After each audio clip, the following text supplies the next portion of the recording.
नमस्कार दोस्तों, आज हम बात करने वाले हैं अखंड भारत यानी कि अनडिवाइडेड इंडिया के बारे में। तो चलिए वीडियो शुरू करते हैं।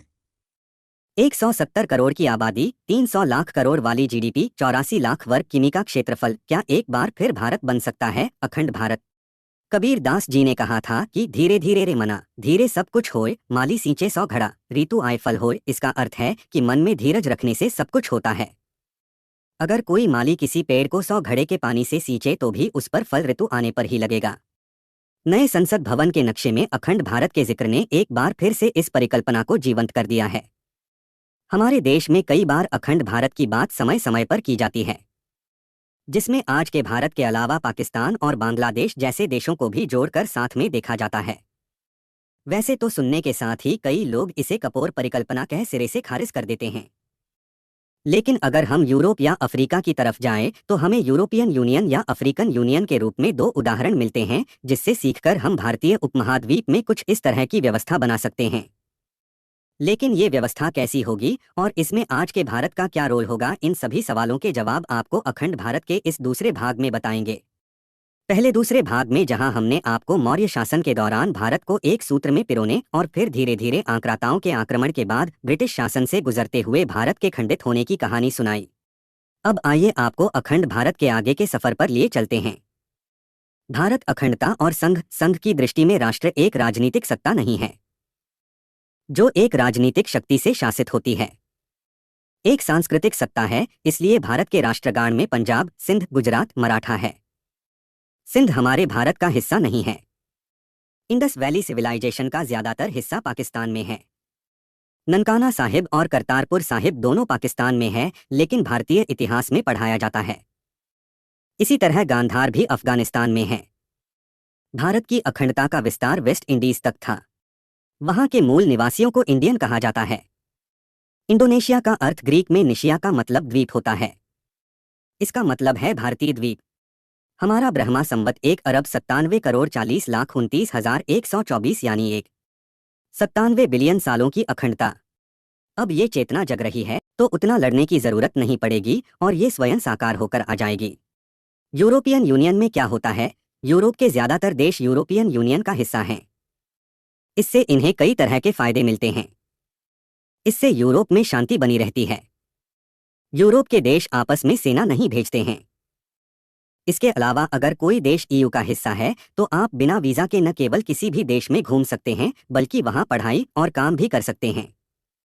ईयू के देशों के बीच में इतना तालमेल है कि अगर आपको एक दूसरे देशों को सामान एक्सपोर्ट करना है तो कोई एक्स्ट्रा कर नहीं देना होता है। यहां तक कि मोबाइल का रोमिंग चार्ज नहीं लगता। एक ही करेंसी के इस्तेमाल होने की वजह से यूरो इतना मजबूत है। यूरोपियन यूनियन की अपनी एक अलग पार्लियामेंट भी होती है, जहां पर संसद को जनता द्वारा चुना जाता है। सभी देशों के प्रतिनिधि वहां होते हैं। कैसा होगा अखंड भारत एरिया? भारत, पाकिस्तान, बांग्लादेश, नेपाल, भूटान, तिब्बत, म्यांमार और श्रीलंका अखंड भारत में आते हैं और उस देश का कुल क्षेत्रफल 83.97 लाख वर्ग किलोमीटर का होगा। क्षेत्रफल के लिहाज से अखंड भारत दुनिया का छठा सबसे बड़ा देश होगा। अभी भारत ऑस्ट्रेलिया के बाद 7वां बड़ा देश है। मौजूदा आंकड़ों के मुताबिक 170 करोड़ आबादी होगी। 55 करोड़ मुस्लिम, 100 करोड़ से ज्यादा हिंदू होंगे। मुस्लिम आबादी 32% और हिंदुओं की आबादी 60% से कम होगी। 2011 की जनगणना के मुताबिक अभी 80% हिंदू और 14% मुस्लिम आबादी है। अखंड भारत की जीडीपी 300 लाख करोड़ रुपए से ज्यादा की होगी, जिसमें सबसे ज्यादा जीडीपी भारत की ही होगी। अखंड भारत अभी की तरह दुनिया की 5वीं बड़ी अर्थव्यवस्था बना रहेगा। अखंड भारत बनने से क्या फायदा होगा? अखंड भारत बनने से क्या फायदा होगा? अभी अगर पाकिस्तान और भारत समेत सभी देश एक हो जाते हैं तो हमारा मिलिट्री का बजट लगभग आधा हो जाएगा। कोई देश किसी दूसरे देश को शक की निगाह से नहीं देखेगा। जब ये खर्च कम होगा तो सभी देशों में डेवलपमेंट के काम किए जा सकेंगे। इसके साथ ही चीन जैसे बड़े खतरे को भी आसानी से संभाला जा सकता है। अभी अगर पाकिस्तान और नेपाल को छोड़ दे तो सभी साउथ ईस्ट एशियन देशों के संबंध चीन से उतने अच्छे नहीं हैं।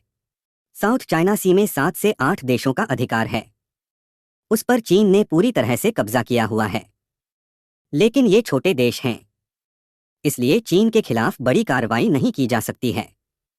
अगर अखंड भारत बन जाए तो चीन अपने आप लाइन पर आ जाएगा और किसी भी देश को परेशान करने से पहले 100 दफा सोचेगा। क्या ऐसा संभव है? दुनिया में कुछ भी असंभव नहीं है, हालांकि ये बेहद मुश्किल जरूर है। सभी देश आज आजाद हैं और उनका अपना संविधान है, अपनी राजनीतिक व्यवस्था है। इन्हें वापस जोड़ने के दो रास्ते हैं। पहला ये कि जंग करके भारत इन पर कब्जा कर ले, जिसकी फिलहाल कोई संभावना नहीं है। दूसरा ये कि ये देश खुद ही अपनी मर्जी से अखंड भारत में शामिल हो जाएं। लेकिन इसके अलावा तीसरा विकल्प ये भी है कि ईयू की तर्ज पर ऐसा गठबंधन बने, एक यूनियन हो और उसका एक पार्लियामेंट हो जहां सभी देश मिलकर बिल पास करे और उस पर एक्शन ले। अभी हमारे पास क्यों ऑपरेशन के नाम पर केवल शार्क समिट है, लेकिन ये बात सभी जानते हैं कि हर साल इसका महत्व और घटता ही जा रहा है। अखंड भारत के प्लान में एक बड़ा फायदा अर्थव्यवस्था को भी पहुंचेगा। इससे सभी देश ट्रेड करना आसान हो जाएगा, यानी कि हम अपना माल कहीं और भेजन की बजाय इतने बड़े मार्केट में खुद बड़ा बाजार मौजूद होगा। सभी के पास ये ऑप्शन होगा कि वो कहीं भी रहकर पढ़ाई और रोजगार कर सकते हैं। लेकिन पाकिस्तान और अफगानिस्तान में फैला आतंकवाद हमें थोड़ा डराता भी है। इसके अलावा म्यांमार और बांग्लादेश में बौद्ध नरसंहार भी देखने को मिला है। अगर हमें यूरोपियन यूनियन के मॉडल पर चलना है तो सभी जातियों और धर्मों को आपस में एक साथ मिलकर रहना सीखना होगा, और भारत की गंगाजमुनी तहजीब भी यही सदियों से कहती आई है। दोस्तों, आपको आगे किस टॉपिक पर वीडियो चाहिए? कमेंट जरूर करें। वीडियो पसंद आई हो तो लाइक और चैनल को सब्सक्राइब जरूर कीजिए। धन्यवाद।